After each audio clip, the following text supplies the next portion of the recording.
Hi hello అండి. మీ వంటలు అయిపోయాయా? ఇగో నా వంట అయితే మొదలవుతోంది. మామూలే, ఈరోజు శనివారం కదా.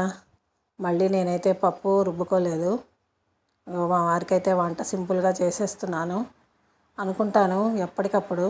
శనివారం మాత్రం మిగతా అప్పుడంతా ఇడ్లీ పిండో దోశ పిండో ఏవో ఒకటి ఉంటాయి. శనివారానికి వచ్చేటప్పటికే ఎందుకో బ్రేక్ అయిపోతుంది. అనుకుంటాను, లేదు ఈరోజు ఇంకేదన్నా చేద్దాము చేసుకుందాము అని అనుకుంటాం, కానీ అది మాత్రం అవ్వదన్నమాట. ఏదో నాకైతే సగ్గుబియ్యం కాచుకొని జావా పెట్టేసుకుంటున్నాను. ఆయనకి పప్పు, ఎర్రకందిపప్పు అయితే చేస్తున్నాను. బియ్యం పెట్టేసాను పక్కన. టమాటాలు, బెండకాయ కూర అయితే చేసేస్తాను. సాయంత్రం చూద్దాం, మళ్ళీ బ్రేక్ అవ్వకుండా చపాతీ కూర కోసం అయితే గట్టి ప్రయత్నం చేస్తున్నాను. చూద్దాం, చేస్తే మీకు వీడియో పెడతాను. సబ్స్క్రైబ్ చేసుకోండి.